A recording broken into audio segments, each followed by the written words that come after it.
नमस्कार दोस्तों। इस ट्यूटोरियल में हम लोग ये सीखने वाले हैं कि किसी जावा एंड्रॉयड ऐप में ग्रिड लेआउट का रिसाइकलर व्यू कैसे क्रिएट करना है। चलिए सबसे पहले प्रोजेक्ट स्ट्रक्चर देखते हैं। जावा फाइल्स में हमारे पास है एक मेन एक्टिविटी, एक मॉडल क्लास और एक माई अडेप्टर। और लेआउट फोल्डर में है activity underscore main dot XML जो कि माई एक्टिविटी की यूआई फाइल है, और रो अंडरस्कोर आइटम डॉट एक्सएमएल जो कि रिसाइकलर व्यू की जो एक रो होती है, एक आइटम होता है, उसकी यूजर इंटरफेस फाइल है। सबसे पहले यूआई देखेंगे activity underscore main dot XML. यहाँ पे हमारे पास है एक रिसाइकलर व्यू। इसका कोड देखते हैं। देखिए ये है कंस्ट्रेंट लेआउट और उसके अंदर है ये एक रिसाइकलर व्यू। अब देखते हैं रो अंडरस्कोर आइटम डॉट एक्सएमएल। ये क्या है? ये डिफाइन करता है रिसाइकलर व्यू की एक रो की यूजर इंटरफेस को। तो ये जो बॉक्स दिखाई दे रहा है आपको रेक्टेंगल, ये है एक रो रिसाइकलर व्यू के अंदर। और इसके अंदर हम लोग क्या करने वाले हैं, इसके रो के बीचों बीच हम लोग एक टेक्स्ट व्यू दिखाने वाले हैं। इसका कोड देखते हैं। यहाँ पे कंस्ट्रेंट लेआउट है, इसका आईडी हमने दिया है रो आइटम। ये हम लोग बाद में जावा कोड में कहीं यूज करने वाले हैं, तो ये इंपॉर्टेंट है। और इस कंस्ट्रेंट लेआउट के अंदर है ये वो टेक्स्ट व्यू। ओके, अब देखते हैं जावा कोड। सबसे पहले देखेंगे मॉडल क्लास। देखिए ये जो मॉडल क्लास है ये एक डेटा क्लास है। इसमें हम लोग क्या करेंगे, इस एक रो में जो जो यूआई कंपोनेंट्स हम लोग दिखाने वाले हैं, उनमें जो जो डेटा हम लोग भरने वाले हैं, उनका डेटा टाइप हमें यहाँ पे मेंशन करना है। फॉर एग्जांपल, क्योंकि यहाँ पे हमने एक टेक्स्ट भी दिखाना है, टेक्स्ट के अंदर टेक्स्ट डेटा होता है जो कि स्ट्रिंग टाइप का होता है, इसलिए यहाँ पे मैंने एक स्ट्रिंग डेटा को क्रिएट किया है। देखिए यहाँ पे एक स्ट्रिंग डेटा क्रिएट किया है जिसका नाम मैंने दिया है नेम।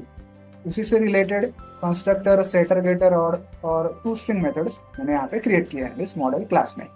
ओके, अब देखते हैं मेन। ये है इनपुट्स, ये है मेन एक्टिविटी, ये है रिसाइकलर व्यू।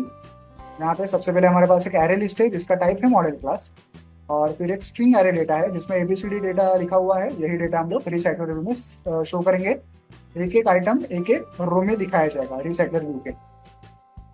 फिर ऑन क्रिएट व्यू में सबसे पहले हम लोग क्या करते हैं, इसकी यूआई फाइल जो कि है activity underscore main dot XML, उसे सेट करते हैं।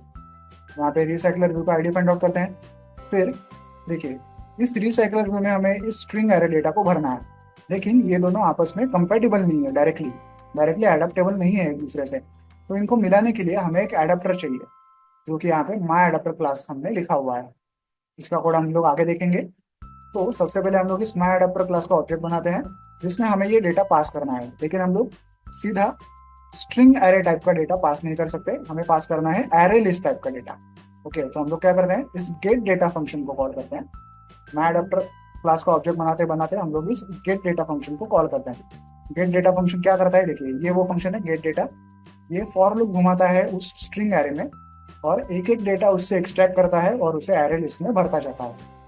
तो ये पूरा स्ट्रिंग एरे का डेटा अब इस एरे लिस्ट में आ चुका है, और ये एरे लिस्ट हम लोग यहाँ पे इस my data my adapter class के ऑब्जेक्ट में पास कर रहे हैं। उसके बाद हम लोग रिसाइकलर व्यू के कुछ एट्रीब्यूट सेट करते हैं, जैसे recycler view dot set layout manager. यहाँ पे हम लोग क्या करते हैं, इस बार हमें क्योंकि ग्रिड लेआउट बनाना है, इसलिए हम लोग यहाँ पे न्यू ग्रिड लेआउट मैनेजर पास करते हैं। और स्पैन काउंट हम लोग यहाँ पे लिखते हैं, मतलब ग्रिड होता है ना, ऐसे ऐसे ऐसे ऐसे, तो कितने कॉलम्स होने चाहिए ग्रिड में, वो हम लोग यहाँ पे नंबर ऑफ कॉलम्स पास करते हैं। तो 2 कॉलम्स होंगे हमारे ग्रिड में, column A column B, column A column B, ऐसे होगा।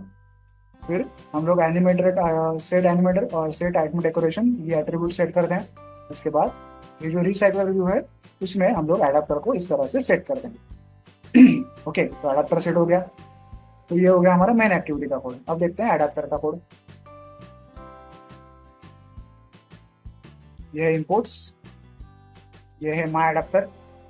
कंस्ट्रक्टर में हम लोग सबसे पहले क्या करते हैं, जो एबीसीडी डेटा हमने वहां से भरा सेंड किया था मेन एक्टिविटी से एरे लिस्ट में, वही हम लोग यहाँ पे सेट करते हैं। तो ओके, उसको यहाँ पे इस एरे लिस्ट में सेट करते हैं। तो हमारे पास एबीसीडी डेटा यहाँ पे आ चुका है। अब ये जो row underscore item dot XML file है, इसे एज ए यूआई फाइल हमें सेट करना है। तो वो हम लोग क्या करेंगे, कहाँ पे करेंगे, इस on create view holder function में हम लोग वो काम करते हैं। देखिए यहाँ पे row underscore item dot XML file को हमने as a layout file set किया है। उसके बाद इस फाइल में जो वो टेक्स्ट व्यू था जिसमें हमें डेटा भरना है, एबीसीडी डेटा, वो काम हम लोग कहाँ पे करेंगे, वो काम हम लोग यहाँ पे करेंगे on bind view holder function में। पहले एरे लिस्ट से हम लोग एक एक डेटा को निकालेंगे और उसे ऐसे टेक्स्ट व्यू में सेट करेंगे एक एक करके। तो एबीसीडी डेटा हमारे टेक्स्ट व्यू में सेट हो चुका है। उसके बाद गेट आइटम काउंट करके फंक्शन है, हमें बताना है कि रिसाइकलर व्यू में टोटल कितना डेटा हम लोग शो करने वाले हैं। तो वो कैसे करेंगे, जो एरे लिस्ट है उसकी साइज हम लोग यहाँ पे डिफाइन करते हैं। उसके बाद एक व्यू होल्डर क्लास है, इसमें हम लोग क्या करते हैं, जो हमारा टेक्स्ट व्यू है और टेक्स्ट व्यू जिस कंस्ट्रेंट लेआउट में था उन दोनों का आईडी हम लोग यहाँ पे फाइंड आउट करते हैं। कंस्ट्रेंट लेआउट को हमने रो आइटम करके नाम दिया है। तो जब भी इस पूरे कंस्ट्रेंट लेआउट को मतलब पूरी रो को कहीं भी यूजर क्लिक करेगा तो हम लोग उसका सेट ऑन क्लिक लिस्टर यहाँ पे डिफाइन करते हैं। तो जब भी यूजर एक रो में कहीं भी क्लिक करेगा हम लोग क्या करेंगे, एक टोस्ट शो करेंगे। उस टोस्ट में उस रो में जो टेक्स्ट व्यू है उसमें जो डेटा दिखाई गया है एबीसीडी डेटा, उस डेटा को हम लोग सिंपली इस टोस्ट में शो करेंगे। ओके, इतना काम हम लोग यहाँ पे इस व्यू होल्डर क्लास में कर रहे हैं। ओके, आई होप आपको ये माई अडाप्टर का कोड भी समझ में आ जाएगा। तो चलिए अब इस ऐप को मोबाइल डिवाइस पर रन करके चेक करते हैं कि ग्रिड लेआउट कैसे दिखता है। जैसा कि आप देख सकते हैं ऐप जो है मोबाइल डिवाइस पे रन हो चुका है और हमारा जो रिसाइकलर व्यू है उसका लेआउट देखे कैसे ग्रिड के फॉर्म में हमें लेआउट दिख रहा है। अगर मैं एक एक आइटम को क्लिक करूंगा तो उसका उसमें जो डेटा भरा हुआ है टेक्स्ट व्यू में वो हमें टोस्ट में दिखाई दे रहा है। ओके, तो इस ट्यूटोरियल में हमने सीखा कि रिसाइकलर व्यू में ग्रिड लेआउट को कैसे इंप्लीमेंट करना है। वीडियो में दिखाए गए कोड को डाउनलोड करने के लिंक मैंने वीडियो के नीचे डिस्क्रिप्शन बॉक्स में दे दिया, आप चाहें तो वहां से कोड डाउनलोड कर सकते हैं। वीडियो को एंड तक देखने के लिए धन्यवाद, थैंक यू।